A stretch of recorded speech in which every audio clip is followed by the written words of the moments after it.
Multiverse is a concept about which we know frighteningly little.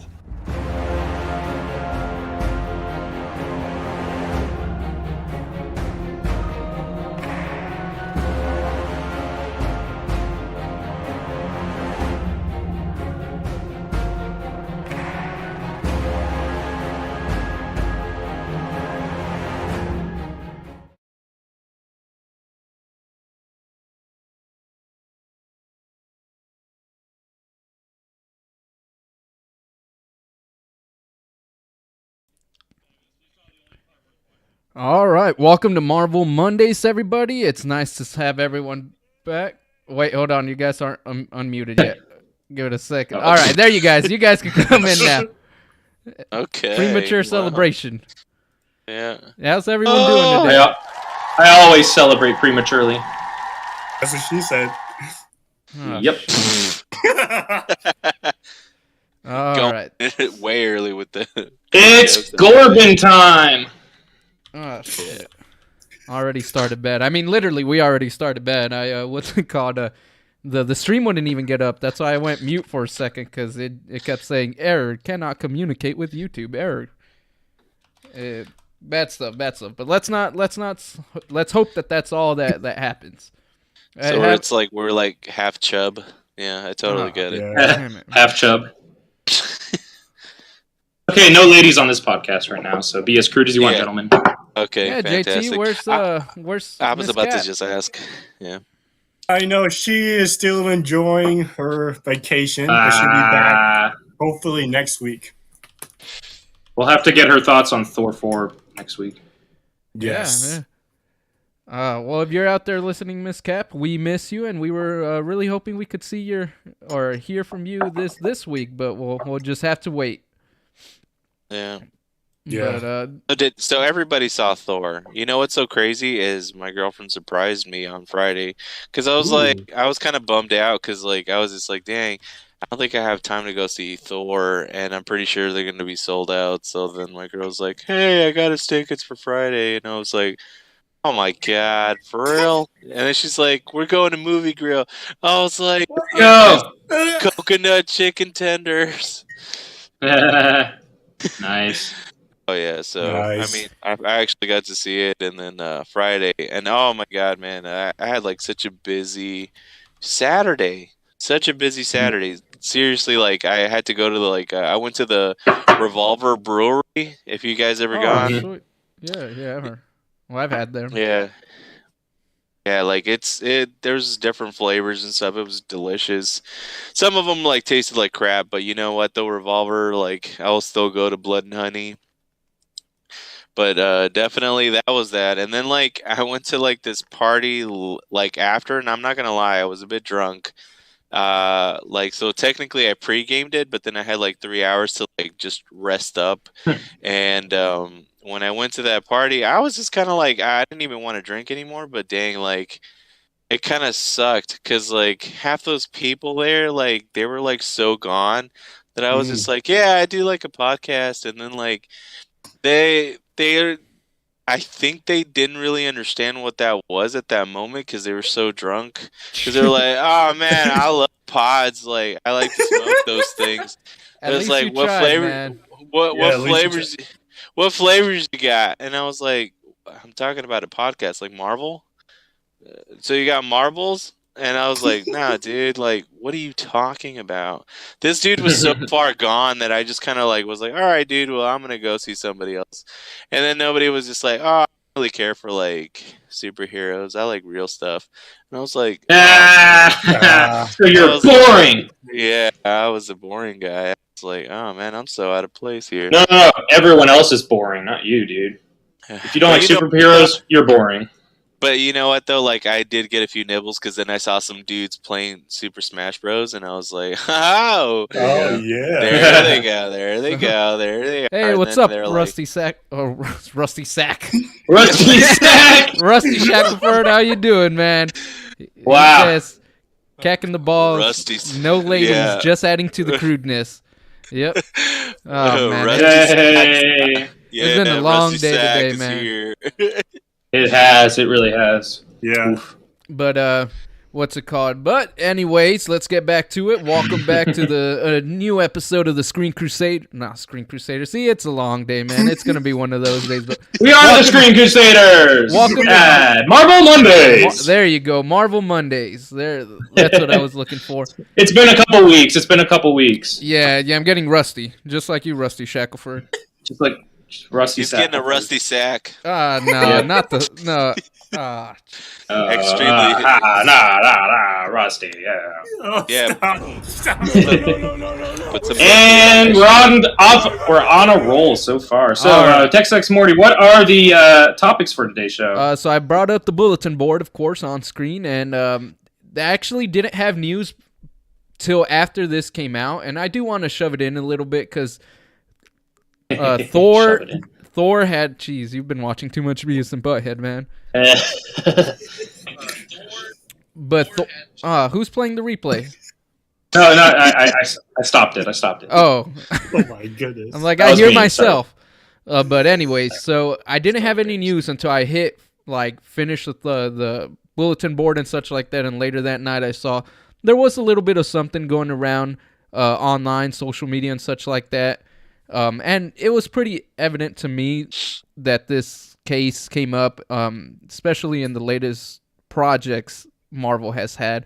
But I want to quickly go over it and get y'all's take and see if you guys feel the same way. But Okay. so it looks like VFX artists have come out online and started saying that they hate working with Marvel. That they are probably the worst in the industry. And they're starting to want to refuse to work with them because they do a lot of stressful stuff, a lot of expectations, and Marvel just gives them a very short deadline. And I mean, as I'm gonna start pulling some of the examples that have been in the more recent ones, like Doctor Strange. I mean, on the screen right there, you could see Mr. Fantastic and Monica Looks Rambeau, great. or not Monica, Maria Rambeau on there, and it's just. It's not very well done, and you could tell that it was very rushed. Same with this scene right here with Natalie Portman in the city once she first gets introduced and is smiling. Mrs. Florence Pugh on there from Black Widow when she explodes a helicopter. That was the worst one. And the floating head, the floating zoom head that looks like it was and Thor. How'd you get that shot? That's great. Yeah, so on the screen you could see like these are pretty bad examples of CG. Like it is very noticeable that Marvel has never been like a powerhouse, let's say, in the CG department, except for a select few movies. Like I would say Guardians Volume 2 and the Infinity War / Endgame. But after that, Phase 4, you can realize that they are kind of lacking in that department. And I guess we finally have our answer as to why. Because before I thought they were just being weird about it and just not giving a shit, but it looks like they're putting a lot of stress on the VFX artists. Do you guys think that what's y'all's Like with take on She-Hulk? it? Yeah, same with Well, She-Hulk. She-Hulk. Yeah. Like they made their artists go back after the trailer came out, and they're like, make it better. Well, even then, with these examples here, like they wouldn't be so bad if they were able to get like the lighting right and everything like that. But especially with the Doctor Strange one at the top, it doesn't even look like they're there because their lighting is completely different. They filmed them separately. Yeah, it's they filmed each character separately. Well, not only that, the background doesn't even match the color shade of them. It's like almost like a sunset there, but it's like full blown bright sun 3 p.m. inside a studio. Yeah. Yeah. So It's very evident. like, how do you guys think that they should take a different approach when it comes to the visual effects and maybe start spreading out their either giving the VFX team more time or just delaying some of their stuff and spreading it out a bit more to let it breathe type of thing. I don't know why they would just give it like, oh, do this in like a couple months. Here you go. Why would they wait so long? Do either of you want to go first? I'll give my take on it. You could go.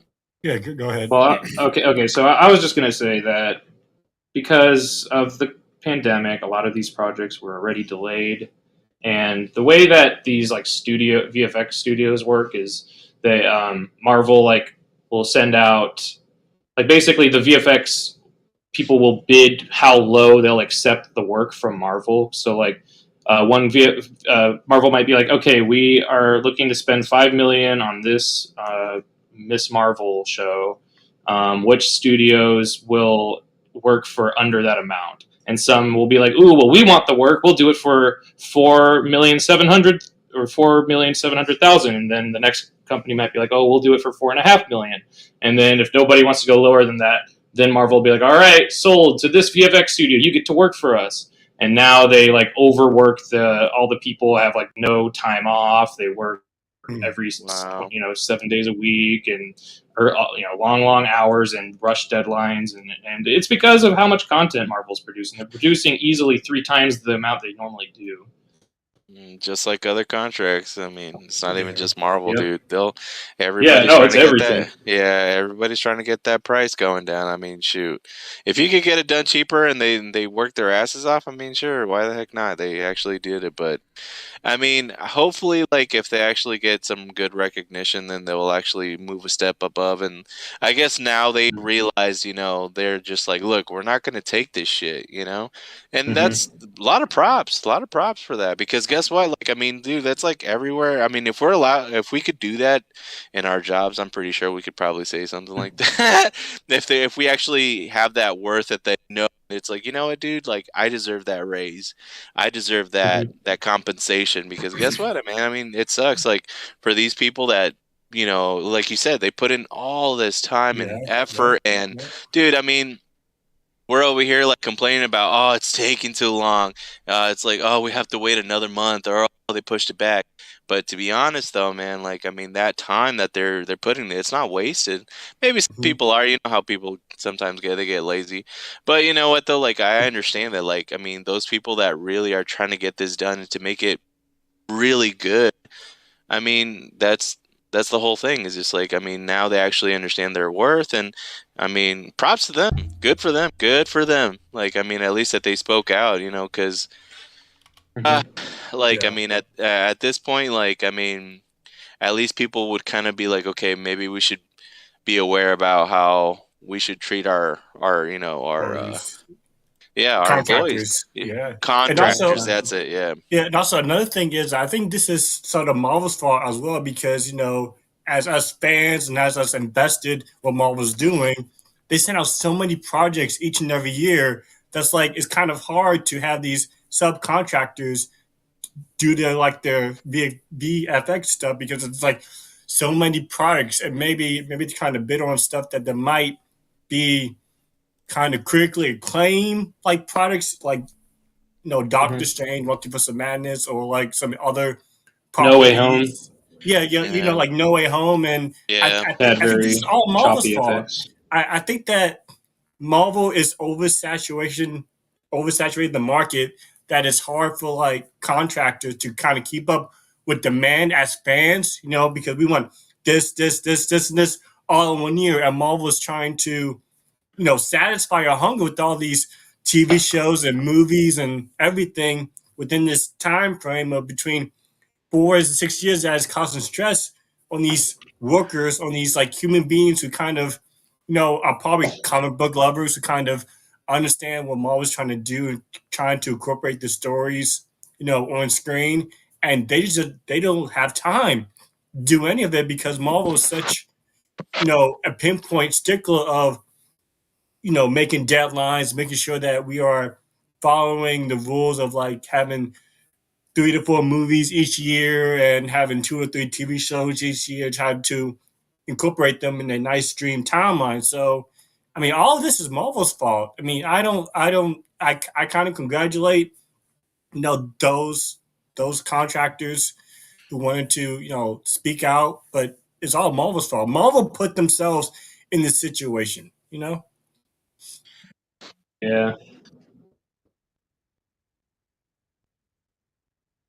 Yeah. Yeah. It's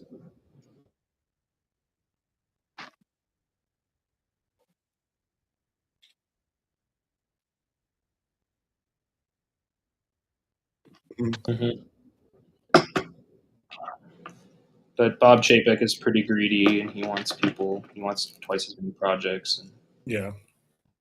it again. God damn it. All right. Ah. Yeah. But yeah, no, I We wish can they hear would. I wish they would be the same type of quality as their other stuff, because it's just weird to me that they would just self-sabotage that. It just doesn't sound right to me. I mean, I'd rather have a product that looks good and I feel confident in, rather than just what's it called, just put out something for the sake of putting out. Yeah, but it's a money's game, man. Like, I mean, Yeah.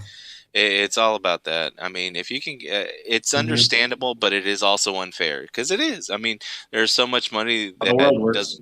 Yeah, I mean, it really is. I mean, you're trying to. There, I can understand the aspect of the company because I mean, think about it. Like, there, you want to try to get the cheapest way, like to get a ton of money. You know what I'm saying? Bigger profit. Yeah. Bigger Yeah, profit. yeah, Profit, bigger yeah. profit. So like, I mean, there it is, like, Maximize. yeah, you're just trying to get that stuff. So, but then like, here's like all these workers, which is technically AKA us, you know, and all these different companies that we work our asses off and we try to give our best and 100% to these companies, and they just want to fall short. You know, we always fall short because guess what? We're not going to compete to that. And and honestly, like I said before, props to these guys for actually saying something. But I really do hope that they. I mean, they might like if they want to change their mind and go back. Who cares? Like, I mean, we could hopefully find something a little bit better. Who knows? But my opinion, like, definitely Marvel needs to realize what the hell they're doing. And I get it. Like, we as fans, we can't wait till the next thing. But at the same time, I don't mind waiting. Especially 'Cause when it's if on, it's good. especially when it's at like the expense of somebody else, like Yeah. Oh, stressing the yeah. heck Oh, out of yeah. all these people. Yeah. So Yeah. many people's lives are literally like getting ruined for working for Marvel. Isn't that crazy to think about? Yeah. And I mean, we're over here like, hurry the fuck Eating it up, like, give us more! Yeah, yeah. Give us more! Oh, yeah. Where's She-Hulk already? Yeah, Where's Black Panther 2? Where's Spider-Man 4? yeah. I mean, like, it is our faults too, and we can take the blame for that, unfortunately. But also another thing. I mean, I think this is a different topic for like later time, but I feels like in Phase 4, the storytelling is not as crisp as the other three phases, and I don't know why is that. I get it, like all the movies are great. You know, I think Love and Thunder is kind of a prime example. I know that we're going to talk about it a little bit later on, but I feel like I don't know, like some of these movies in Phase 4 don't have the unique storytelling like a Phase 2 or Phase 3 movies have, because I don't really know what's going on, but I think there's something's wrong with that, you know? I don't know, maybe just me, Well, but you know, I get that vibe. I get that vibe, but at the same time, you have to understand though. What I did realize is that, I mean, we're starting off with stuff that not as important as it was in the beginning.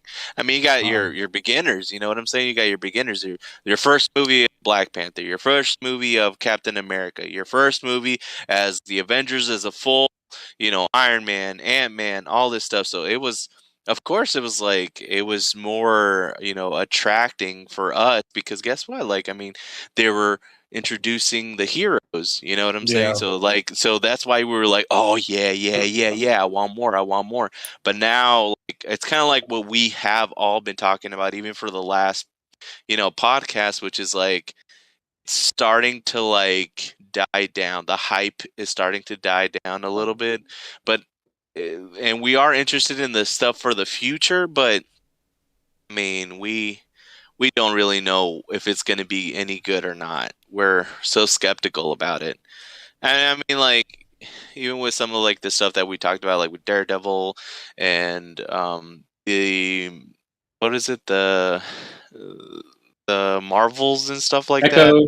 Oh, Yeah, the yeah, Marvels, yeah, yeah. yeah. Like, I mean, all that stuff. We don't really know if it's going to be as good as we think because I Okay. mean, like I mean, think about this. In the last year, literally 1 year ago, when Black Widow came out, we've had 10 MCU projects in 1 year. Goodness 10. gracious. yeah, And 13 in total if you include Falcon Winter Soldier and WandaVision when they came back from the. So, like, Yeah. that it used to be like 2-3 movies a year. Now we're at 13. Yeah. I mean, that's crazy. And I think the quality of the shows has been kind of detracting from the movies overall. Yeah. I don't think the Well- movies themselves have been doing that badly, but the shows have been kind of distracting. You said it Yeah. yourself, though. Not in kind of, but you're missing 1.2. It's I think it is losing some steam, being like online and such like that, and taking a look. People are starting to be a little bit more vocal that Phase 4 has been pretty disappointing. It's been very lackluster. It's been very not what people were hoping, and that's partly to do because you're right, Mr. Oyman. We have had like 13 projects over the span of like a year and a half so far, or because we didn't have anything 2020. But I'm starting to think it's not only that, it's also the quality and the mixture between the quality, the characters, and the oversaturation. You're getting a lot of new content that kind of but it's not content people are really looking for. I mean, yeah, you want to introduce certain characters, but look at how they used to do it. You used to have your big hitters, then Guardians of the Galaxy, right before the main event, so people are like interested. Let's see how this ties into this.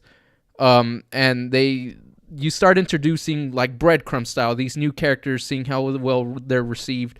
But instead of doing that, it seems like Phase 4 is just let's throw everything in the kitchen sink and just whether the people like these characters or have any interest in it, who gives a crap, let's just shove it out there.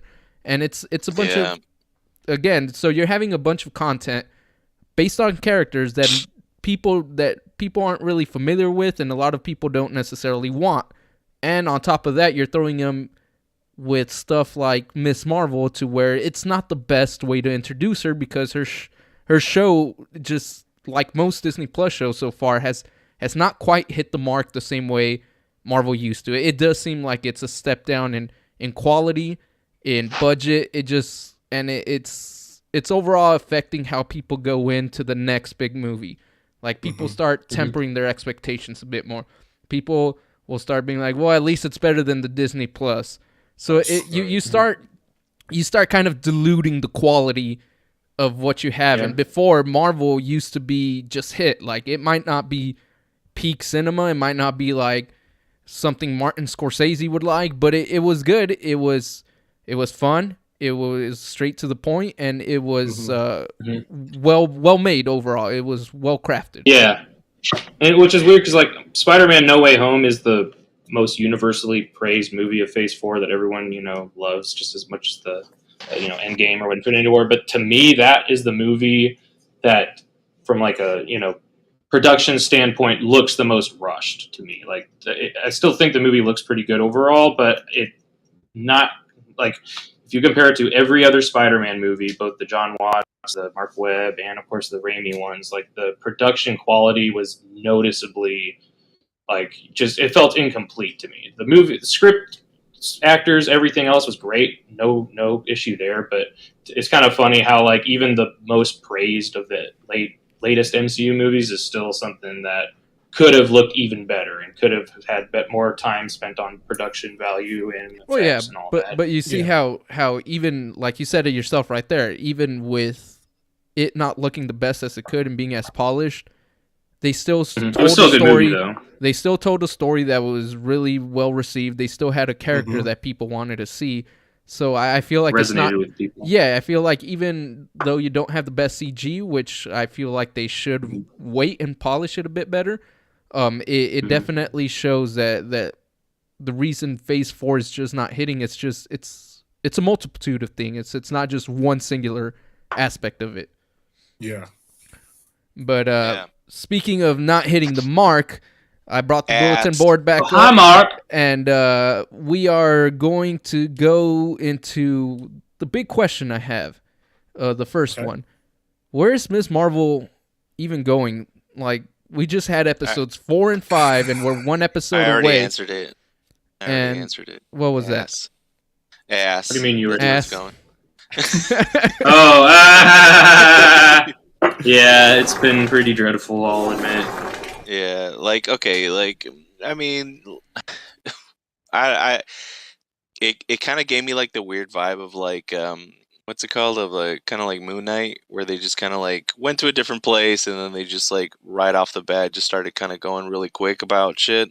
Like, hey, let's go here. Like, hey, let's go here. Like, let's go here. And then it's like, whoa, Yep. you're that person. And it's like, yep, that's me. Oh, I died. And then it's like, oh no, he's dead. Are you gonna be okay? Yeah, I'll be fine. I'm gonna get out of here. I'm like, Yep. what?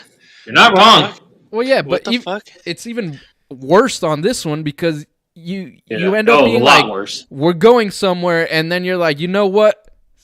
We're close to the end. Let's send you back in time. Let's go back to the past. Like, what the hell? I'm trying to figure out where you're going forward. Why the hell do I want to go back? Yeah.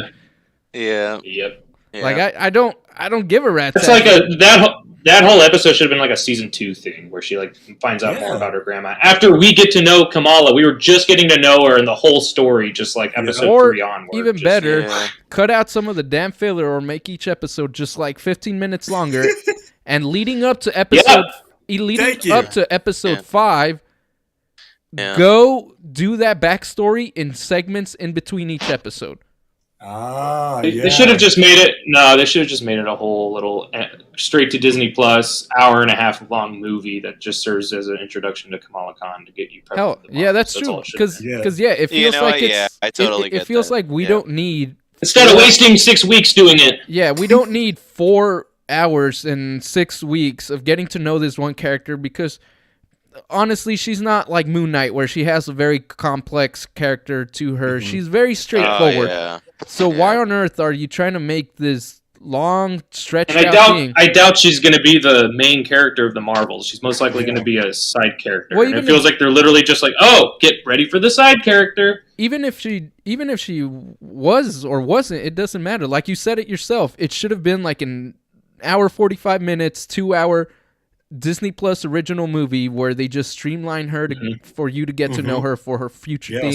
And you don't have to waste the big Hollywood budget on it, but you also don't have to make it a whole show and waste a big Disney Plus budget on it. You could have just had a well-looking, short but sweet movie where you get to know this character.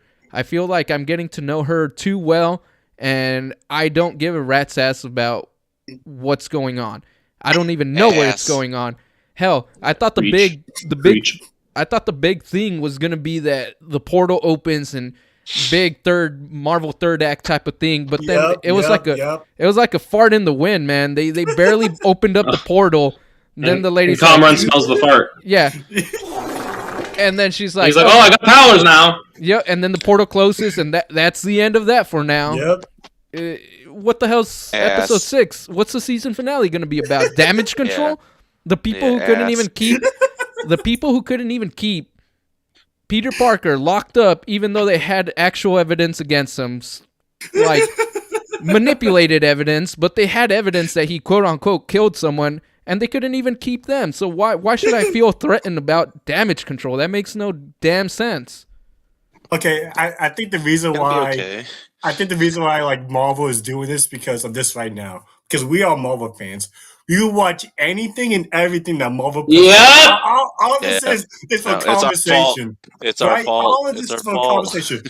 Marvel doesn't care that it spends like millions of dollars on this Marvel TV show. They're just like, okay, let me see. Marvel fans, they don't like any side character, but we're going to put it out there to see what the end result was. And the end result is that a lot of people are talking about it. We are talking about it on today's episode. Episode 6 comes on Wednesday. The likelihood of us seeing episode 6 is probably 75% because we want to know how the show is going to mess us up regardless of the ending, because I think the ending is going to suck. And then all of a sudden, we're going to watch Miss Marvel's like, oh, right, I forgot. I've seen this person before. Right, I forgot she was in that lame show that happened last year. Yeah. But that's exactly what Marvel's doing. Yeah, but even then, that's a risky-ass thing because when you think about it, it taints your image. It basically... Because we do watch it, anything they put out, but it also doesn't help that right now, Miss Marvel, The Marvels, and for me personally, even Thor, Love and Thunder, I watched it with more of like a media content creator type of mentality where I'm like, I have to watch it to talk about this. Not that I'm saying that I don't like Marvel projects, because I love them, but these particular ones weren't super high on my list, but I still watch them for the show, to be able to ask questions, to be able to have conversations with you guys. But the general audience, a big chunk of them, they're not like that. If you're not giving them quality content, they will leave. So They'll notice it. Yeah, Yes. so if you think you're so big and you're just going to throw whatever freaking is out there that you want, and you start producing that said shit that I just press a button on, you risk people being like, oh, that's another Marvel project. Like, imagine people decide to jump in right now. First project they see is Miss Marvel, and it's as, like, I'm not, again, it has its qualities that are good, but that's more like It starts off objectively- with like but starts off subjective- Homecoming quality and then goes Yeah. down to Inhumans quality. Yeah, that's what I'm saying. It's more like objective wise, there are some things to like, but subjective, it's not a great show in my opinion. And if this is your first introduction to Marvel, it's not gonna really want to make you come back, in my opinion, and it's not gonna make you want to explore the previous things. So now they might Stick with potentially lose a subscriber for Disney Plus if they came in hoping to see what the big fuss of Marvel is, and then this is what they see. Yeah, because the title of Marvel is in this title, so a lot of people who are not, probably unfamiliar with Marvel, like have no idea what Iron Man or anything like that is, but they see the title, oh, okay, Miss Marvel, this is probably somewhere to start, because at least it'll tell me what Marvel is, and it's such a poor representation of what Marvel is, I feel. And imagine they give it a second chance, and they're like, well, maybe I shouldn't watch Miss Marvel, but another one that has Marvel in the title. Let's go to Captain Marvel. Marvel! Exactly. I mean, We're actually, but that's kind of a good point, is because like we as Marvel fans has been ingrained with the company since 2008. I mean, since I mean, like way before like comics and everything, but I'm ingrained with like since Phase 1, 2008 with Iron Man. But you know, like more like you said, like when people are kind of like, okay, I've heard a lot about Marvel projects in the past, but I haven't been, you know, ingrained or like interested in them now. It's 2022. I have nothing else to do. Disney Plus is really cool. Let's watch some like big Marvel projects. And then like, you know, you start off with like Phase 4 stuff. Like, this is what all the hype is about? Really? So because I feel like Phase 1, 2, and 3, like the hype is there. Like, you know, everybody was kind of Infinity War, Endgame, and then all of a sudden, like, everything's kind of whittled down in terms of the hype, because But you're right. Marvel put so much money in Phase 1, 2, and 3 that's what is ingrained is, you know? Well, and that's why big it's so stuff. pivotal that, and it kind of baffles me that they're starting so divisive with Phase 4, because you're right. There's a lot of people wanting to jump in because there was that huge hype. It's a huge thing. New audiences will always be coming, and they might see, oh, well, I heard Phase 1, 2, and 3 are a whole arc, and Phase 4 is kind of like the refresh start to not like a reboot, but like a new start, so that it's easier to get into. Because somebody might see those 22 movies and like, let's say like 4 shows or something, and they see that like 2-day runtime, and they're like, well, I don't got time for that right now. I'll get to it eventually. Yeah. Let me just start at the easy point. We're still in the beginning of Phase 4. Well, technically towards the end right now, but we're still about a year in to Phase 4, and it might look more enticing to start there and then eventually make your way backwards than it is to start all the way from Iron Man 1 and watch 2 to 3 days worth of movies. But when you're starting on such a weak footing, it baffles me. It's so your best projects are really good. I would say great, but so far nothing in Phase 4 has been something that I'm like, it is truly amazing, other than maybe Spider-Man. But even then, like you guys mentioned, it did have some of its flaws. It wasn't as polished, but it was probably the closest thing to amazing. No pun intended, but but it baffles me that. What is that noise? But anyway, jeez, Mr. Oyman, is that you? No. Who the hell is like moving around and stuff? That's Mr. All Oyman. right. Oh, I'm coming back. okay. It sounded like I'm here. you were getting beat up or something. Wow. This mic really does pick up a lot. I was in my kitchen. Oh. Yeah. But anyways. All right, keep going. Like I was saying that Anyways. it's such a mixed bag. Like even the ones that are more well received as of right now, like let's say Shang-Chi and stuff like that. Even then, those aren't the strongest. They're what most consider pretty average movies. And those are the better received ones. So for a newcomer coming in right now, it could be kind of a dangerous game Marvel is playing. They're coming in almost arrogant, I would say, like a too big to fail type of mentality. And I hope they kind of get their head out of their ass, because there's nothing that's too big to fail. People will lose interest if you're not bringing your C game or D. That's when you could have issues. Yeah, you get the full D. It's not good. No. Wait. All right. Hello? I thought the stream cut out. Wow. I thought that too. I I was like, nobody laughed at my joke. I was like, damn, not even a cricket. I was really too busy trying. it today. I was too. That was an atomic bomb of a joke. I was too busy trying to find my sound pad to play the no. But I'll say we actually did get disconnected for a second, so you were safe. We'll just blame it on that. It did said OBS got disconnected, and we got reconnected just when Mr. Joestar said a hilarious joke that we all laughed.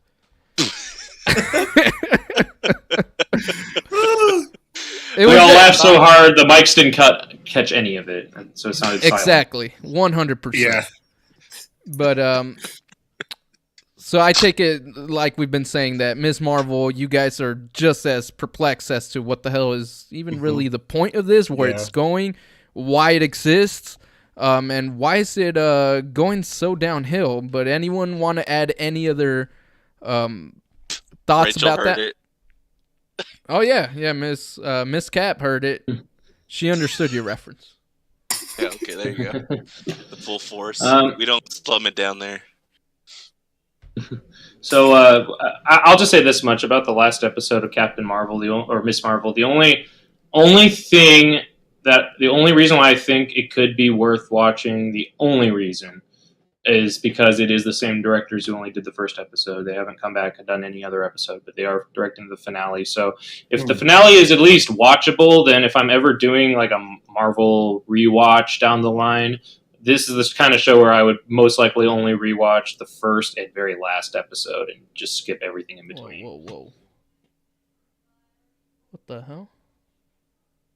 Everything all right? Tech specs, more tea? Yeah, no, it was saying there was no data coming in, so but now it's back up. Now we're good. Okay.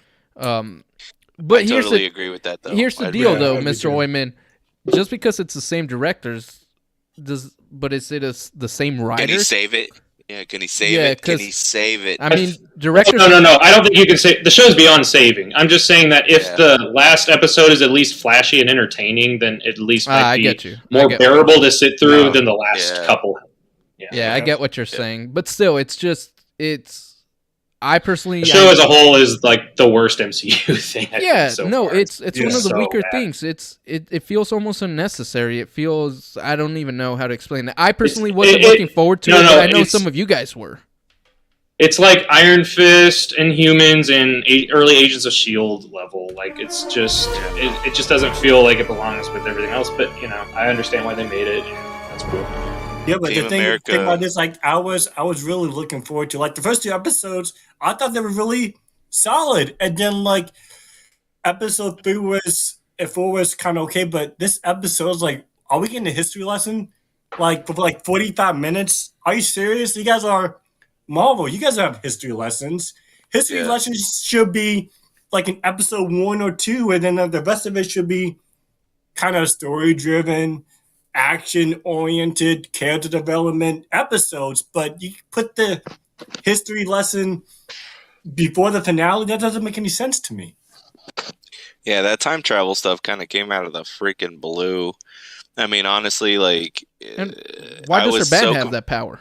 Why the hell? I don't does know. I know. That's what I was like saying that too. I was like, I thought she was just able to stretch part of her body, and now it's like all about time travel, and she's the reason her grandma's there. It's like, what That the was dumb. fuck, dude?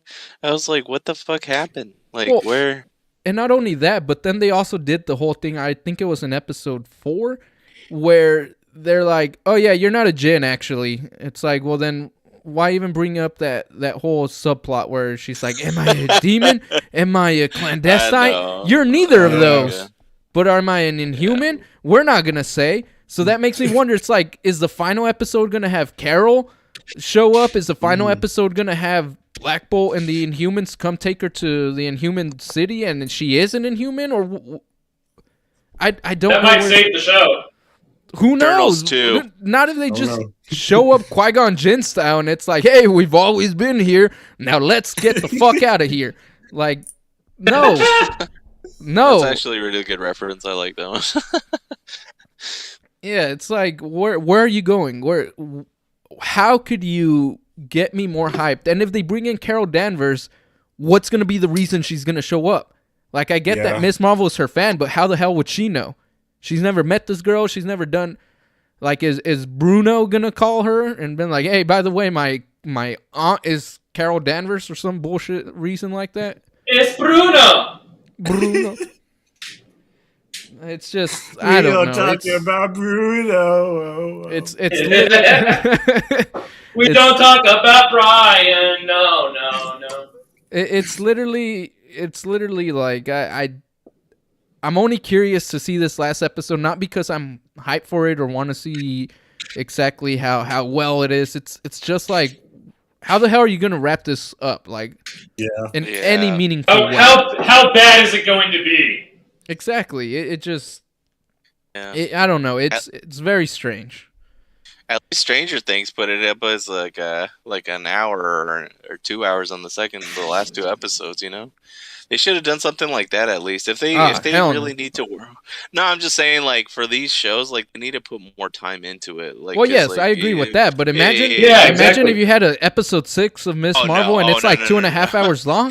2.5 God hours. damn. Sorry. But then you don't have to watch the rest of the show. If the last episode is that long and it's good, you never have to watch the rest of the show. But seeing how they handled yeah. this, I doubt yeah. I doubt even 2 hours and 30 minutes could have saved this. It would have just been 2 hours and no, 30 no, no. minutes of. It's the length of each episode that's the problem. The last one was literally 32 minutes long. 32. But again, And all of these other I don't it's even too think it's the length. I just think they didn't have a compelling story worth telling. They didn't. This character Confuse the shit out of us. This yeah. character is gonna run into the same problems I think that Ironheart is gonna run into. They're so new. They don't have anything like Spider-Man, Captain America, even like Nova and all these other characters. They have 30, 40 plus, even some of them like 10 to 15 years worth of like source material. These newer characters don't. So you have nothing but like retreaded events they're in, like let's say Civil War 2, because it was so amazing, stuff like that. So it's like their most noticeable parts are gonna be retreads of them, Marvel trying to capture some of the better events from back in the 90s and 2000s.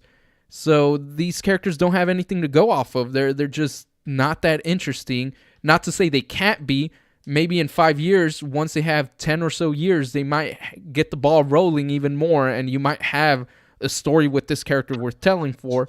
But right here, they basically, I know you've been reading some of this, Mr. Oyman, but I'm pretty sure the first like arc or two, the first 2 volumes are basically spent up for Miss Marvel, and she's only been around for a few years, so she only probably has like 7 or 8 volumes, and we're already zoomed past like half of them almost, or a third of them. So it's just, where are we going? Why? Yeah. I don't know. Yeah, this series has rushed through the entire, like, all of a certain comic book character's storylines when it comes to comics. This is one's probably rushed through all of them the most in the shortest amount of time. Exactly. Yeah. And then they're going to have to get kind of original with some of these other stories they want to tell with her, because they've already rushed through some of the most notable ones. But that's what Like I'm saying. the reason why the first 2 episodes worked pretty well in comparison to the rest is because each individual episode was like focused on the same amount of one issue of Miss Marvel, right? The beginning of her series, it was like one episode equaled one issue, and then by the 3rd episode, and then the 4th, it was like just trying to like cutting way too many corners. And you could tell because like that guy that's with the Red Dagger, he's supposed to be training her. We get a whole whopping like 5 minutes of getting to know this guy and train her, and then she's supposed to have some connection, and when he dies, it's supposed to be sad. I'm like, I don't know who this is. Like I literally could have cooked some popcorn and came back and not even known this guy was in the show except for getting stabbed in the back. Yeah. So why am I supposed to be like, oh no, this dude died? Like, what? Yeah, and then it seemed like I said before, like the other dude was just like, "Oh yeah, are you gonna be okay?" Yeah, it was fine. Like, I mean, it's just some guy. It's like it didn't really seem like some guy. Like, it looked like he knew a lot more stuff, but he's dead. It's like, yeah, he'll be fine, you know. And I'm like, oh, okay. It's Milton. Hell, I knew Milton from Suicide Squad longer than I knew that guy. Yeah. Oh man, I don't know what they're gonna do. I mean, honestly, this was like so rushed. It wasn't well done. Like I don't. Like I said, if they actually had like an hour or 45 minutes to actually try to like do more stuff to them, maybe it could have probably like played out a little bit easier. But they did lose me at the whole time travel thing because I was just like, oh, man, same. like, that was awfully handled. Yeah, like I was just kind of like that. Just that's stupid. This is stupid. Why do they do that? But I mean, honestly, the whole thing about the mom and stuff like that, or the grandma, like they should have done that shit in the first episodes at least to just kind of bring it in, like get it out of the way. Yeah, like they showed glimpse of it, but then it's just like, okay, well, I mean, or at least not even put, you know, Kamala in that situation. Maybe it was just like her herself that actually, you know, she used the band to actually lift her daughter up and send it to him because she said, oh, it's just like these stars took me to my father, you know.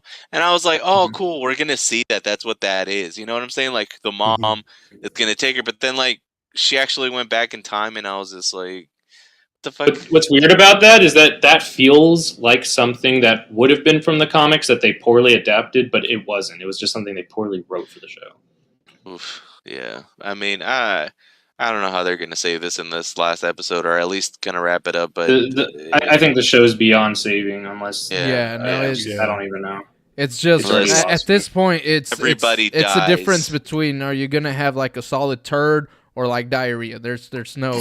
Yeah, exactly. It's like how bad is it going to be? How average is it going to be? Can it be good? Maybe, it's like it's like shit-faced drunk, and you're going. Yeah, it's like you're shit-faced drunk on a Saturday night, and you're like, "Do I want McDonald's and have bad or Jack in the Box or Taco Bell, extra cheese, extra sauce, and we'll see where the night goes."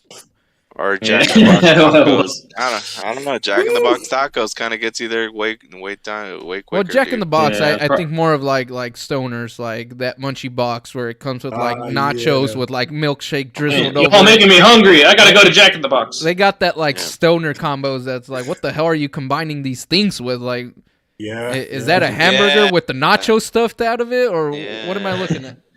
It's a hamburger pizza taco. Yeah. Jack in the Box, pizza ball. Sponsor us. We need this.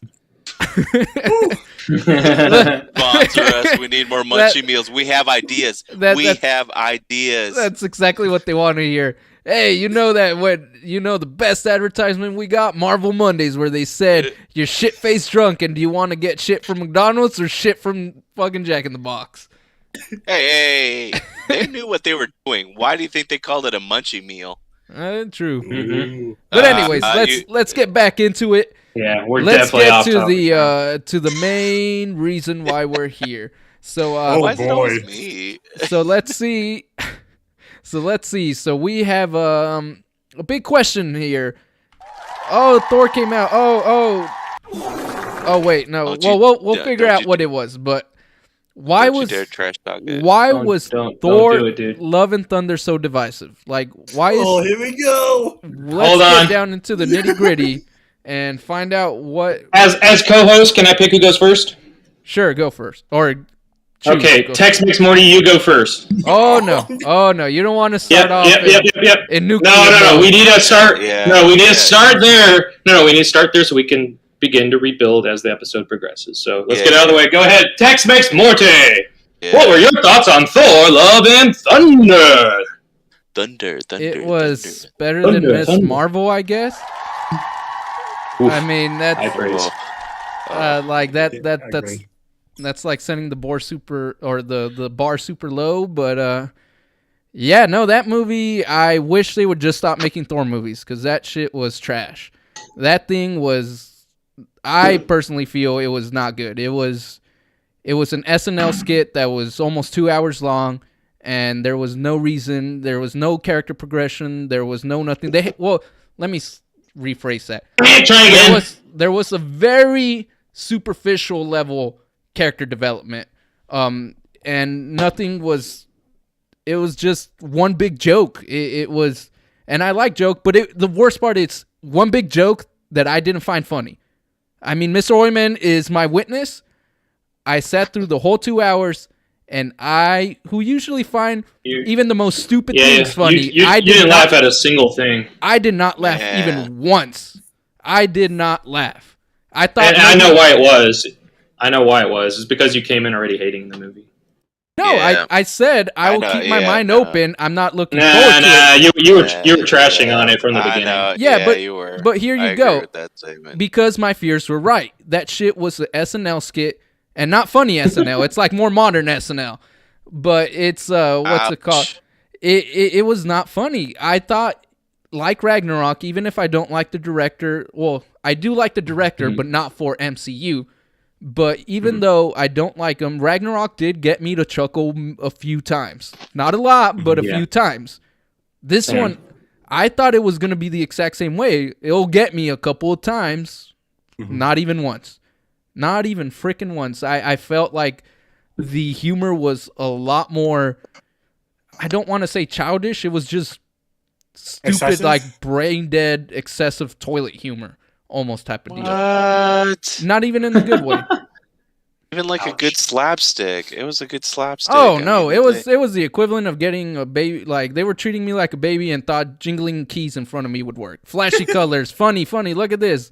They might as well been Yeah, but they holding were up. fun-looking keys. Yeah, they were might as pretty well cool been keys. hitting the like audience laugh track. Although there was this one lady that in the showing me and Mr. Oyman saw that she would have been perfect for one of those That was live great. audience reaction things because she was laughing at like everything, even if it wasn't funny. Yep, she was like that. She was like just cackling. in the No, background. she was laughing at everything that was like in your face funny. She was laughing at stuff that wasn't even funny. I like that nobody else in the theater Well, stuff laughed. that and she, yeah, she laughed. I guess so. yeah, like almost the whole movie. Almost she was. the I'll be opposite honest of me. though, that whole theater didn't have a whole lot of people laughing in it, but when I saw it the opening night, it was a lot more people laughing, I think. Well, yeah, because that was the MCU diehards who were convincing themselves it was funny. Oh. I didn't convince myself, but anyway. I don't Go know. on. I don't know, All Mr. right. Orman. You were out there saying, yeah, just turn your brain off. Don't expect anything, and maybe it'll be good. What the hell? Go in. For thinking you. it should be You. good. Everything should be good. There's no reason why you should subdue your expectations. You're probably I mean- just sitting wrong. Yeah, I don't know. All right, guys. I'm gonna go. Y'all want to level Okay, the playing you, field here. All right. JT, you go next. JT, you go All right. next. So I've seen the movie opening night, and with Mr. Oyman and a couple of his friends, and I personally enjoyed it. I thought it should be longer. Again, there were like a few like funny jokes, especially with the screaming goats. But the one thing I did not like about the movie is how little gore is in it. I thought that Christian Bale did an amazing job with the script that he was given, but he should have done more. He was very underused. You know, in the opening scene, he killed a god, and that's about. I feel like, you know, this whole like he's a killer of gods, man. Like, you Off-screen know, killer of gods. his daughter died. I thought there should be more like some serious tones when it comes to him killing a lot of gods because he's angry that, you know, the creator of the, you know, or whatever, like killed his little girl. And I thought that Gore is going to have like a bigger part of this movie, and it wasn't, which I was disappointed in. And you know, I thought the action sequences was all right. But I read an article how Marvel, especially in Phase 4, do like Phase deaths. I did not like it. I thought Zeus should have done. Yeah. I mean, I don't They did know. it 3 times. Yeah, that in core. Yeah, and Core. Damn, that too. guy should have I- stayed And dead. Jane to some extent. Yeah, Jay. I mean, because I feel like okay, I enjoy this movie. I don't know, man. It's. I mean, I've really enjoyed. It was funny, but again, as for me, I like character development. I like story-driven movies. This was kind of like a mosh pit. It didn't actually really had a story. It was more of a Thor finding himself after everything that's been going on, you know, through like Endgame and Infinity War and Ragnarok, everything. He finally found his mojo. I thought that was kind of the central theme of the movie. I'm glad that Jane is back. I think Jane was a great. But anything of substance took a back seat to the comedy, though. Yeah. Wouldn't you agree? Like, even the heavy-handed moments, they felt the need to have Korg say something super stupid. Yeah. Or they would have Yeah. Valkyrie just be like, oh, look at me, I'm drunk, this and that. But, like, anytime the movie got serious... That was Ragnarok. That wasn't really this movie. this Yeah, movie it did was- it a lot. I mean, you got Yeah. something serious like, you know, Jane is gonna die. She grabs a hammer, this and that, and then you got Spy Kids 4D showing up, and it's That was like great. that was stupid. I thought that was awesome. That was Yeah, I not thought it was awesome. That was awesome. Spy Kids level. Like, what the hell is that? It was fucking awesome. It would have been more Yeah. awesome if they actually took it seriously and they put the weight of her like, this is, you know, she's gonna show up Her and having help Thor. cancer. Yeah, and Yeah. you know that if she picks the hammer up, she's gonna die. So take that seriously. Have it an epic showdown between her, Gore, and Thor, and have this trio But they had of that. emotions. That whole moment when she comes into the scene, They that did. doesn't turn all goofy But- like you say it did. No, it did, because that whole third act action sequence was 90% the little kids and Thor, and then only the last freaking like 3 or 4 minutes of it was Mighty Thor versus Gore. And it just felt like it should have been reversed. If you were gonna do the kids at first, make it seem like they're gonna do something, but they don't really do anything, and that's when the Mighty Thor comes in, and you have an actual serious moment for some time. But it felt like JT was saying, everything was so rushed that you just so that they could get to the next singer. Like it felt more like a comedy, like not even a comedy, but like it felt like it was jokes with the side of story instead of story with the side of jokes. Even the Guardians. Okay. Yeah, I agree, but I think overall I enjoyed it. Again, like I had no expectations for this movie at all because, you know, Taika Waititi is kind of a interesting director, and he directed Ragnarok, which I enjoyed. And again, it was a fun movie to me, but as us, especially Marvel fans and as critics of Marvel, I think that we should look at it as, you know, like overall, like in the beginning where we said Phase 4 is not exactly Marvel quality per se, because I did it all in I Phase 1, disagree. 2, and 3, so to speak. Yeah, it's not I think as, Phase 4 has been solid.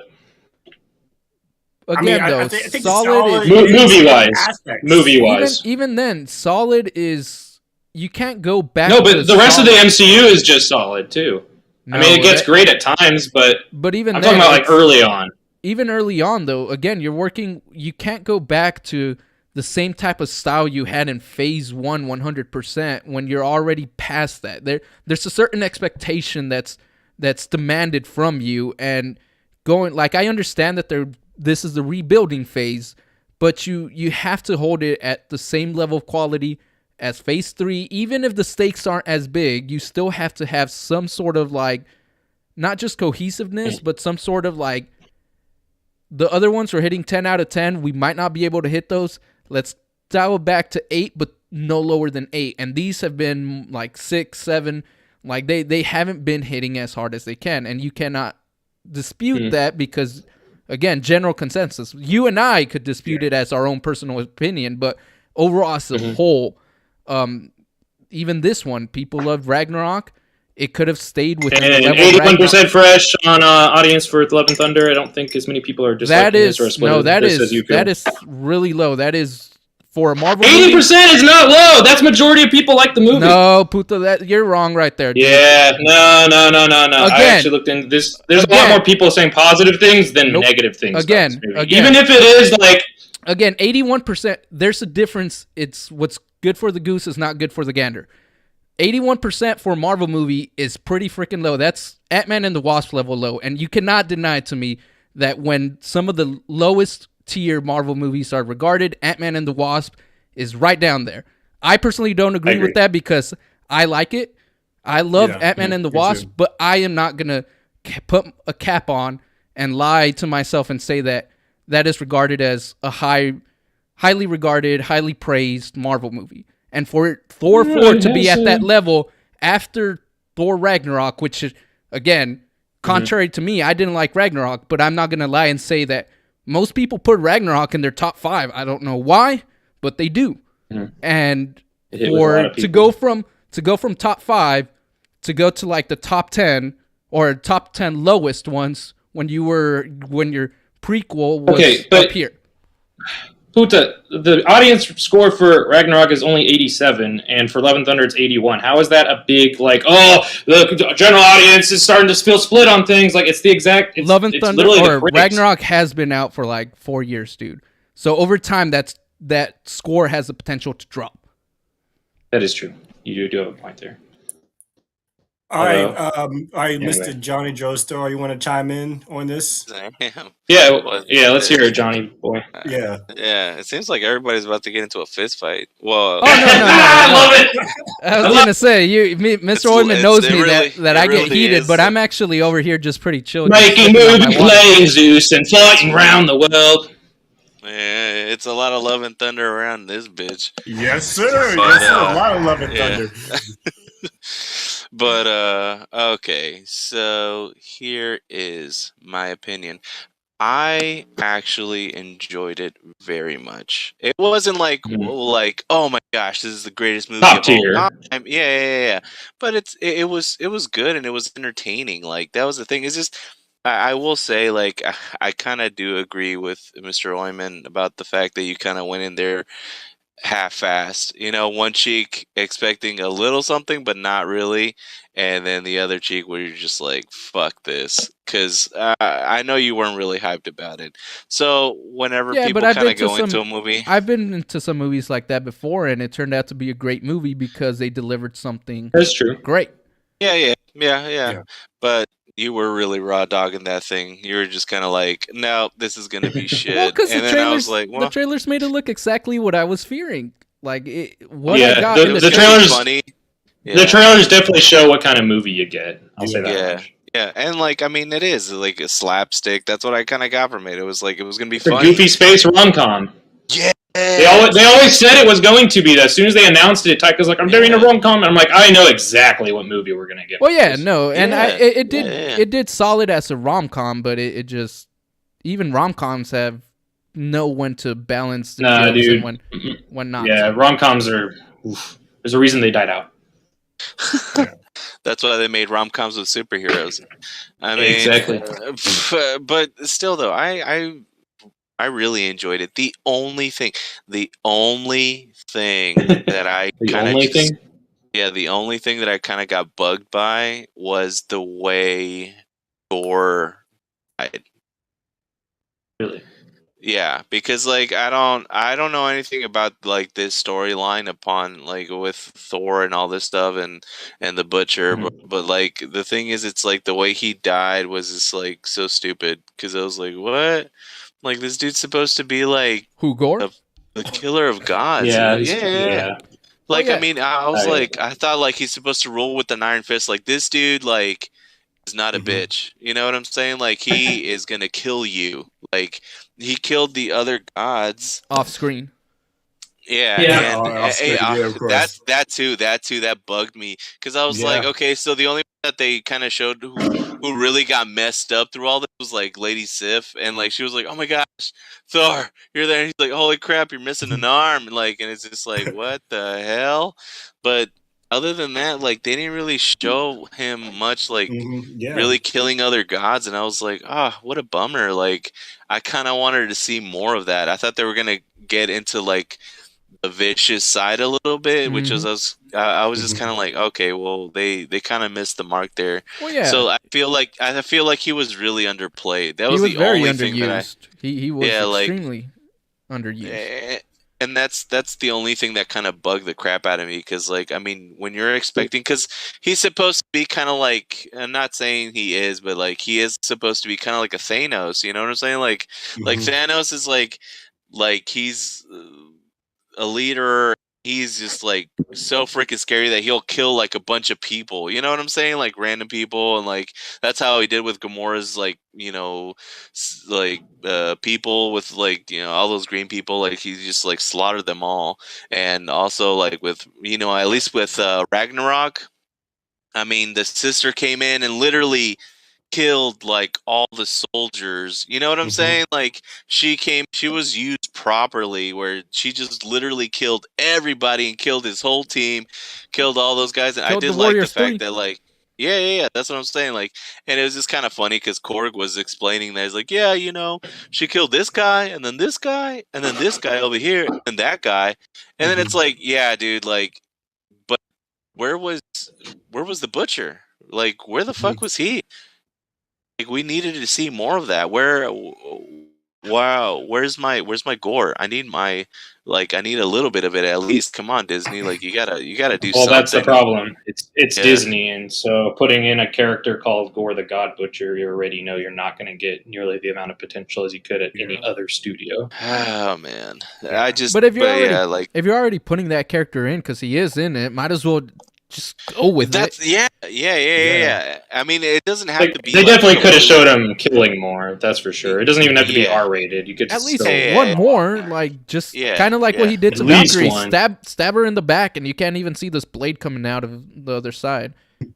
Or just have him be like really creepily threatening a god, and then he's about to stab him in the face, and they cut away. You know what I mean? Like something. Yeah, exactly. Yeah, I mean, it was very underplayed. Like he was not used to his full potential, which really sucks because I really wanted more American Psycho like to come out, and I was kind of like, you know, blue balled. He had a bit of it. He did have a little bit, but that's what I'm saying though. Like it could have just been a little bit more. Like I wanted to see more. Hopefully, maybe they'll do the whole thing about like throwing some extra scenes in whenever it comes out on DVD or Disney Plus. Maybe. You know, maybe They cut out a lot. Yeah, I bet. A 4-hour cut, I've heard. What? Well, every movie starts off with a 4-hour cut that they whittle down. But Taika has said that this version is apparently this is his preferred version of the movie, so he doesn't plan on doing a longer cut. Oh, what a bummer. Yeah, but then we might still get a couple more deleted scenes down the road. Yeah, but I mean, I still enjoyed it. It was a good, you know, it was a good story for the fact that, like, I mean, this is literally after all this bullcrap happened to Thor, and like it's just kind of like I said, you know how we talked about it before. It's like this is the ending of like his story. Like, I mean, yeah, if they're gonna throw one last Thor, I'm pretty sure it's probably gonna be his last. You know, because this is basically just it. But I will say I thought the movie was just hilarious. I really enjoyed it. Good times right there, especially even with like seeing it with my girl. Like it was just really funny. But other than that, like, you know who I was? You know who I was during the movie? I was Drax's wife when she hears music. You wouldn't even tap your foot. No, man. What does he say after that? He says, he's like, she wouldn't even tap her foot. Most would think she was dead. And then he Or says one something might like, assume she's and then he dead. says something like his dad got a, or he got a chub from it, or He's something like- that. She made my netherloin. There you go. My Netherlands groin or something like that. Engorge or something like that. Engorge, yeah, that was it. She made my Oh, netherloins man. engorge. But either way, actually, It's like, whoa. with what Mr. Joestar was saying, the one part that Johnny he didn't boy. like was actually one of the few parts that I actually enjoyed. Not, Interesting. I feel like it wasn't handled as good as it could have been because it was rushed and Yeah. everything else like that. Right. But it was a more creative way of taking down the villain because at the end of the day, he did go out there to kill him because the gods turned his back on him, and now you have Thor facing potential death for him and any other god, and he turns his back in a different way because he says, if I'm go ahead, do your wish, I'm gonna go spend the last few moments of my life with someone I love who's also dying. So it made Gore realize that he was like, there are gods out there that are good. There's some that he's just met the wrong one, and what he's doing is wrong. That he has one gift or one wish that he could do anything for it. So would it really be worth it to kill everyone when he could resurrect his daughter, which would make sense? Because deep down inside of it, that's why he did it. So I felt like that moment right there, that scene was, again, it could have been handled Probably the better. best in It the could, movie. it was one of the stronger, more impactful moments of the movie. Yeah, it was. No, yeah, that was fine. I don't disagree, man. I totally get that. I liked it like that, but it's just I felt like kind of like the whole thing about them fighting. Like, yeah, you have a different view of how they should have fought, but the thing is, it's like, I mean, at least like break some freaking limbs, man. Like, I mean, this is supposed to be like an epic battle. Like, I mean, I would have at least thought that he would have been like really badly injured where he would have realized what a monster he had become. And Yeah. that was nice. Like I totally love that. Like the whole thing about him seeing, Thor with Jane and stuff like that. It like they were Yeah. you finally realize he's like, holy crap, like I just totally fucked all this up for me and for everybody. What did I do? It's like, okay, yeah, that's the civil part, that's good. It's good. It's good stuff. But I'm just saying, like, as far as that they used him and then how they kind of just like cut him short, like it was just like a death like that kind of came out of nowhere. You know what I'm saying? Like they just like it was just too soon, I guess you could say. For me, I just felt it was too soon because they probably could have played it out a little bit better. And then, Well, yeah, if we spent more time with Gore, the death would have had a little more of an impact. That's Yeah. for sure. yeah. That's Because individually as a scene, it was well done, but I do Yeah. agree that it would have hit the point better. Yeah. So I mean, I don't disagree with like the way that they killed him off, but I just felt like they should have done a little bit more on that because, like I said, we saw very little of him. He kind of poked his head in here or there, and then like he was like, yeah, he was introduced. He was poking his head here or there, and then he died. Like that was it. And I was like, well, what the fuck, dude? Like, I mean, literally everybody was talky and funny, but then like, what happened to this guy? Like, we didn't see no killy. So I was just kind of like, like I said, I just got blue balled. Like, I was just like, oh, I didn't get American That's fair. Psycho, But that's the only thing that bothered me about the movie. Like, that was it. That was basically, I liked the humor. Felt kind of bad about the Guardians of the Galaxy because they were just kind of like, Jesus. It's like, it's so weird. It's like I had a bad roommate, and like honestly, like I was like, oh, I totally get how that fucking feels. Like I never want that shit ever again. That's why I prefer to live alone.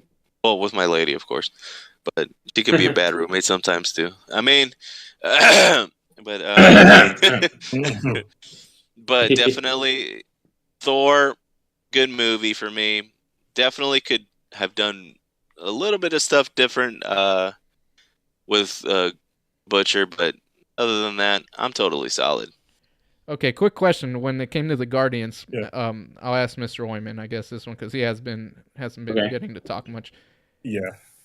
How do you feel they handled the Guardians? Did you find it weird like me? Like, I understood that they weren't going to be in there the whole time, but their reasoning for Well, leaving was you kind missed of about weird. half of them. Yeah, but even then, the reasoning for leaving, like, they're still heroes at the end of the day. So Thor sees a bunch of people getting slayed by the good God Butcher, and they're like, "Oh, hey Thor, guess what? You're on your Go own." deal with that. Yeah, Bye. like go deal with that. Like, I know we've been hanging out with you for 5 months, but you know what? If you get killed by this guy who's going around killing, you don't need backup. You don't need help.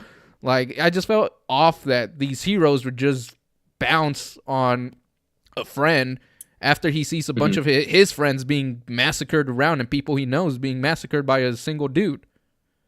I don't know. It just The way go ahead. when I think about that, because I've never, I mean, now this could be something that maybe they thought up, maybe they didn't, but what would make sense to me is if, like, the Guardians are out there trying to find Gamora, right? That's their whole mission, is to go find Gamora. Yeah. She's out there somewhere. That's what they're doing. So Thor is with them, and while on the way, Thor's like, "Oh, we got to go save this planet," and they're like, "Okay, let's go do that." "Oh, now we got to go save this planet." "Okay," and he's hardly helping them, so they're already getting sick of him. So maybe by the time the gods thing arrived, they're like, "Oh my god, another thing distracting us from our mission to find Gamora. You know what, Thor? You're on your own. You Well, yeah, got the goats now. You're good. Bye." This one obviously seemed a lot more important, like, and personal to the person they're going for than the other ones. Like, I get your point there, but it's like, as soon as shit hits the fan, they just decide they want to leave. Like, that sounds weird to me.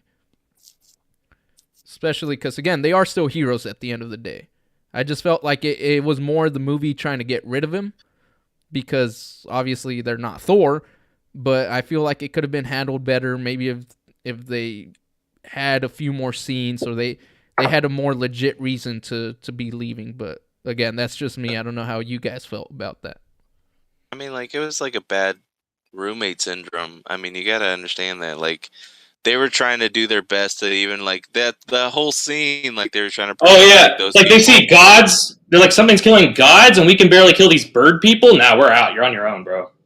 Yeah, and like, I mean, you end up seeing, like, how he ends up, like, destroying, like, the whole thing, like, their whole tower, and they're just kind of like, Exactly. well, I mean, if you think about it, if you had your own team and then you had one person that kept fucking it up at the very end for you because they were just maybe too cocky, or just too, the ego was just a little too much. Like, yeah, like, don't get me wrong, I would kind of want to be like, hey, man, maybe this isn't for you, because we like to do a little, like, things a little too subtle. You know what I'm saying? Yeah. And, like, I mean, you can kind of see, like, that Star-Lord, like, grew up a little bit. You know what I'm saying? Because he was, like, jokey too. But in this one, he was just kind of, like, trying to be serious about it. Like, hey, man, we need your help.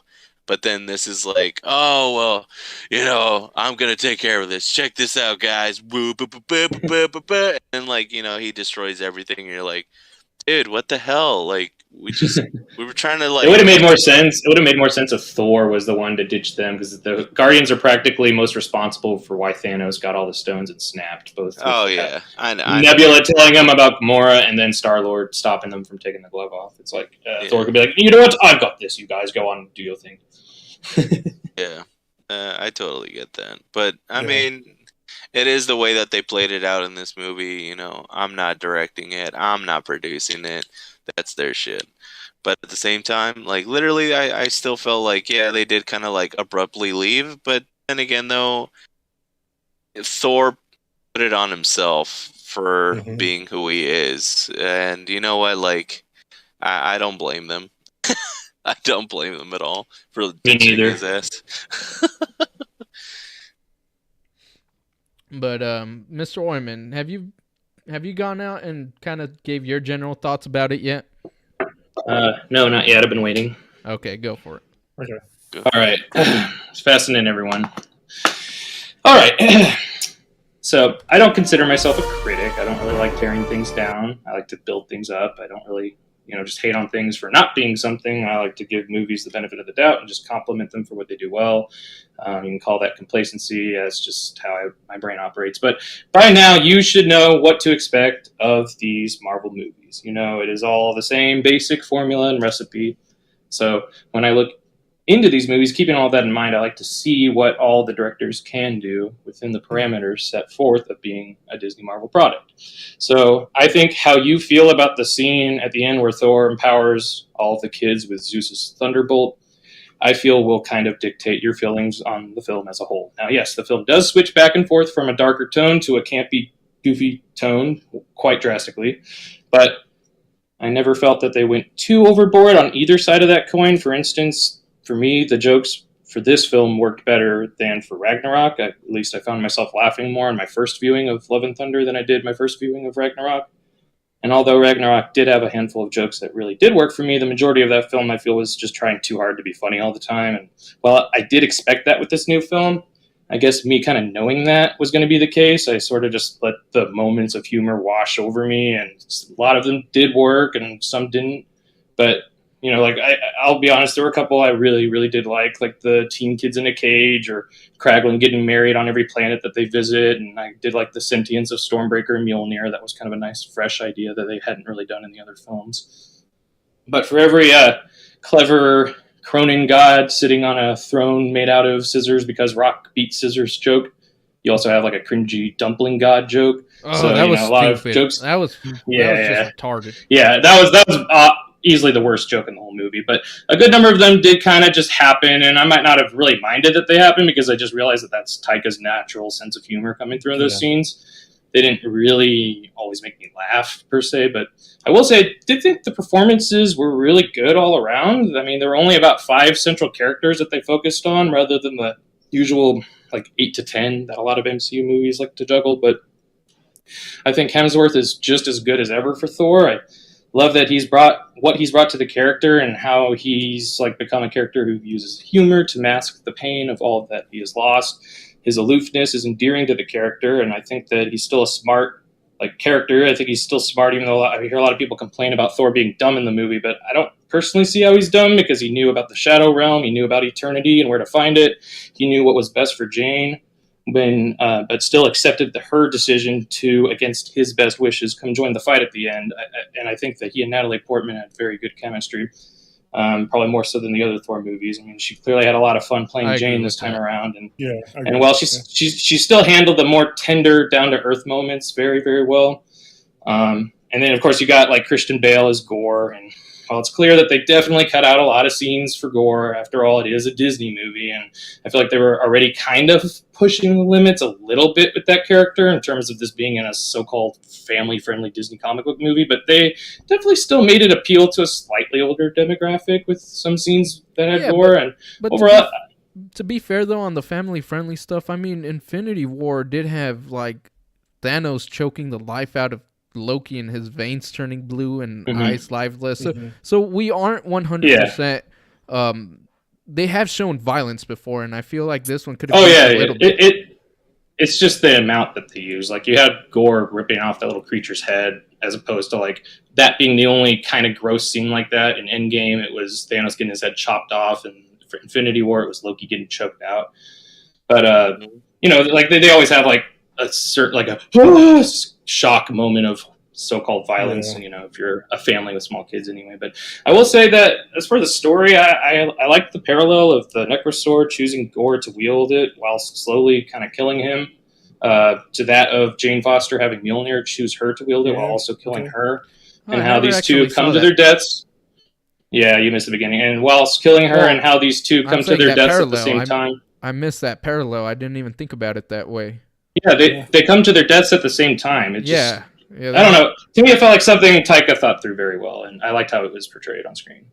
But at the end of the day, you can like a movie like this, you can dislike a movie. You cannot deny that this was a movie that was made with a lot of love, and I feel like it shows. It doesn't, not always in these big studio blockbusters or even comic book films do the directors always get to truly show their love for what they're making come through in a multitude of ways when you watch the movie. And I am glad that they did give him his movie and let him show his love, but at the same time, I've talked to you about this, in my opinion, is there needs to be a balance. There needs to be a balance between do the movie you want to do, but you do as a company so that you make sure that it is very consistent and it doesn't become kind of divisive kind of keep it within certain parameters. And I feel like Yeah. giving it a little bit too much control is the same reason why some people didn't like Multiverse of Madness, because it felt too Sam Raimi, which is, again, it's not a bad thing, because for some people like you, Mr. Oyman, and even me, we enjoy that.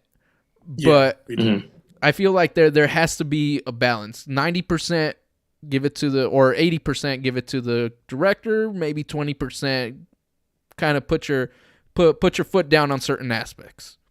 Yeah, Yeah, actually, like I said- sorry, that's a good point. It's because I feel like as we're talking about Phase 4 in general and the movies that associated with Phase 4, I think give credit to Marvel in this regard. Like Phase 1, 2, and 3, they were basically the same movies, so to speak. Like the third act was kind of big, bold, fandom bad guys, but then like I think Marvel realized that these directors are unique, and so they kind of have more creative control in Phase 4 movies. But like you said, Morty, there has to be sort of a balance, and I think that Marvel tried to do that balance between directive. They had the creative love control and the thunder. yeah, Marvel's parameters, and it did not go as well as Marvel thought they would do because of the divisiveness of Multiverse of Madness, especially Love and Thunder. And so I think Marvel has to go back to the drawing board on these movies for like, how can we have directors create their own vision of the movie while still kind of have those, like Maury said, parameters as to where like it will be like a blockbuster. So that's something that they will have to think about in terms of that kind of balance aspect ratio of creative control and companies' policies or whatever. And what were you gonna say, Mr. Oyman? Well, okay. Well, I was just gonna say, so like, I actually wrote it down here. So I did like how the title kind of reflected the overall tone of the movie. I mean, yeah, the quality wasn't always like super well balanced, but I like that there were more lighthearted, funny love parts throughout the film. There are also more darker, more eerie thunder moments, although they don't obviously get the proper amount of time spent to truly let them sink in, which I mainly blame the studio for that. But, I absolutely would have loved the film if we did get more scenes with gore. But the amount we got, I was personally thought it was just good enough for the movie to still have its final point where he's dying at Eternity's Gate to work. Again, it could have worked better with more scenes to lead into it, but I still liked it a lot, nevertheless. And I thought Eternity was very well done. I was kind of awestruck by it. I didn't know if they were actually going to show her, but they do. And I actually didn't think they would actually do it. I thought she was going to remain a stone head figure. A tease.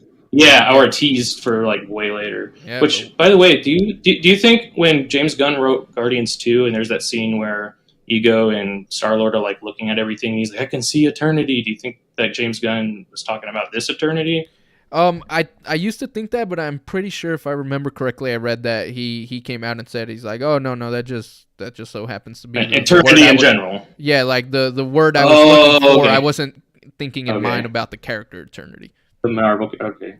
Well, there was a moment where Gore has Jane by the grip of his shadowy vines, and he tells Thor to choose love, call the axe. And how later in the film, Thor tells him to choose love, and we do see Gore witnessing a god who truly is showing love and compassion for a human. And he begins to rethink his wish to kill all gods, to instead bringing his daughter back under the insurance that Thor would protect her. And we see that Gore really wasn't a bad guy. He was just a man who felt wronged by the gods he praised and became influenced by the powers of evil to go against all gods, which led to his eventual demise. But so Wanda, I like that even. Yeah, exactly. It was pretty much like Wanda with the Darkhold. But I like that even being at the face of eternity, he didn't just wish to become an all-powerful, wish for gods to die automatically, which might have made him a cool, badass villain. But I also feel like that kind of would have made him more one-note or cliched. But he chose to believe in a god, in Thor, and entrust his true love, who is his daughter, to the protection of the god. Yeah, and I did like the ending of the movie too. And like you said, I don't want to sound like I 100% hated this movie. I feel like there was a strong like you're mentioning there are some strong, very nice parallels, very well thought out movie. It's just hidden underneath like 99% of a lot of like just But like cotton candy fluff. yeah, like just It's like you're trying to enjoy a steak dinner, but you have to eat all the cotton candy and candy corn on top of it. yeah, or something. it's like it's and by the time you reach the bottom, you're like, yeah, it's there, the nice thing's there, but I'm already full. But like, because there were aspects I like. I'm probably in the minority here, but I will say that one of the best aspects of the movie was the Mighty Thor with Natalie Portman. I actually did enjoy her performance. I enjoyed the character overall. It actually felt like she had a really big arc, and it was a comeback to be almost like a slightly farewell until next time type of deal. But I personally would have been okay if she would have replaced Thor as actual, like, from now on, Like the Thor movie is the Mighty Thor movies. I'd rather see her be badass and cool and get to become even more of a hero and learn the ropes over Meathead Thor. But again, I'm probably in the minority there. If they did that, they probably would have had a bunch of like neckbeards a lot of going people out. would have revolted. Yeah, they would have. What the fuck? Woken you. Yeah, but I would have been okay with that because it would have been handled well if it went that direction. Yeah. Other than that, like I It said, still could. the theme was overall good. It's just the execution for me didn't do it. But I will give it that there were themes that were solid. Some of the moments were well acted and well made. And again, I did enjoy the Mighty Thor aspects of it. Everyone else, not so much. I felt Gore was underused, but I did really love the Mighty Thor, and she was a big part of this movie. Yeah, So she was. those are Seeing the her in aspects I action was like. actually really cool. I like seeing Oh, Mighty yeah. Thor in action. That really did feel like the comics brought to life, or at least her comics. That was really well done. But yeah, so Especially in that black and white planet scene. That was really cool. I liked that was all pretty of that cool. a lot. I wish they did a little bit more there. But Yeah, they should have done more. Yeah, it was a cool scene. But that what was- we got, I was still happy with. Yeah, but so we're past the 1.5 hour mark, so I feel like we pretty much covered everything we had to. But before, I just want to make sure anyone has any final thoughts they want to inject about Thor: Love and I Thunder. wanted to ask JT and Johnny Boy. Mhm. What did you guys think about Hemsworth working with his daughter as an official character in the MCU? That was his daughter. Yep, Gore's daughter is Hemsworth's real life daughter. That's why they're going to be Love and Oh. Thunder now. Yeah, he's trying to bring his whole family into the MCU page. I honestly think that's kind of awesome. Like, yeah, I totally is. get why they're doing it, but I really think that means they're going to have pretty good chemistry, and it just seems really fascinating to me. And I mean, obviously, it's not know going to that. work for everyone, but Yeah, I didn't Yeah. know that. That's crazy. Weren't you the one that told me that like his son was young Yeah. Thor? Yeah, yeah, Mhm. right. and Yeah. Taika Waititi's kids were in the movie, and I think Natalie Portman's kids were in the movie. They were Oh, the wow. kids in the cage. Oh wow, Nepotism. wow, that's so cool. Well, I didn't know that. That's Yeah, that's awesome. cool. Think about this though. This movie was also filmed in Australia, where COVID restrictions were really strict. So they probably had a lot of the actors who already like had their family be like, "Hey, bring your family in. We need cheap labor." Oh, that's true. Yeah, yeah, that's true. But no, I think that's freaking awesome. Like, I mean, yeah, especially if they're gonna bring her in, and who knows? Like, I mean, we don't know what's gonna happen for the future when Yeah. it comes to like the new It'll heroes. be so long from now. Yeah, like I mean, who knows? Like, I mean, they might actually use his daughter for the same thing as like the daughter of of Gore. Or daughter of Ant-Man. Yeah, or I mean, They'll be that's like true. Like, recast her. Yeah, I was about to Or say look they at ended that up of Iron recasting Man. her. I hope they don't recast India Hemsworth, but we'll see. It'd be kind of Yeah. weird. Defeats the Kinda purpose of having her in the first place. Well, I mean, she But might that's grow crazy, up though. faster. yeah, Yeah, She is. that's true. She Unless does they have want powers Eternity to of, yeah. be a Well, lady. well, she has powers of eternity. She's not eternity. I don't think she just has some of her powers. No. So maybe She was born by eternity with the powers of a god. exactly. But eternity's past God. Yeah. But anyways, but no, yeah, I feel like they might have her shape into different types of forms. Maybe she wants to be older, more powerful. Who knows? We'll have to wait and see. But what's it called? So I think that's a good place to stop. As usual, we had a long one here. I want to go ahead and thank the viewers for coming in and spending some times with us, hearing our domestic arguing over here at the Marvel Mondays panel. I know, back and sheesh. forth. Hey, I think I held myself pretty well against like 3-1. But Man, whatever you say, man, you're the boss. I'm just the guy. I'm just the lackey here, man. Take I'm it just easy, here. dude. yeah, just here. but no, it was a great discussion, you guys. Obviously, I also want to thank you guys, but first, I do want to say, as usual, Marvel Mondays is going to be every Monday at 7:30 p.m. Central Time. Yeah, Central, because See, senor. but 7:30 Central. yeah, 7:30 Central. And next week we're gonna obviously talk about the finale of Miss Marvel, and yeah, Yes. so Get your popcorn ready. it probably won't be as It's gonna be a heated as blast. it won't be as heated as this episode was, but it should still be very entertaining. Like I said, thank you, chat, for joining us, and of course my fantastic panel. It's always a pleasure to have you guys. So why don't you guys say goodbye and any final thoughts? Me? Thank you for having me. Definitely always have a blast with you guys. Always have a blast with you guys. I'm really hoping that they do something with Mrs. Marvel, and I can't wait to talk about it next week. So, yeah. All right, great. And what about you, JT? Thank you guys for listening. Again, as Marvel fans, we love what Marvel's bringing to the table. Phase 4 is a misnomer, as we can tell about our discussion tonight with Love and Thunder. But despite that, Love and Thunder is a good movie. Just like Mr. Oyman said, there are some cool undertones associated with the movie. So go and check it out if you have not.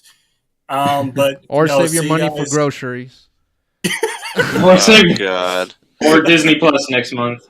That's Yeah, true. probably. That's true. If you're on the fence and you're more like me, I would suggest just waiting for Disney Plus, since you probably already have that. If you're really, you're honestly not missing like anything that's super huge and spoiler wise, so you could wait. But if you really feel strongly about it, go watch it. It is probably worth a watch. I will say, I personally wouldn't recommend it to anyone, but it was worth watching for myself at least once. Yeah. But And I mean, if you're still listening to this, then you probably have already seen Thor: Love and Thunder. Oh, yeah, But if you I hope you haven't, have. you're still listening. hey, Go go watch ahead it for and yourself. Check it out. But anyways, knows? and of You course, may honestly just watch the trailer. The trailer will tell you whether you'll like the movie or not. I'd like to hear from the guy who was able to keep up with me, making me bring the fire and brimstone, making me hot-headed. My fantastic co-host, Mr. Oyman. It was a pleasure to have you. Any final thoughts you want to say for tonight?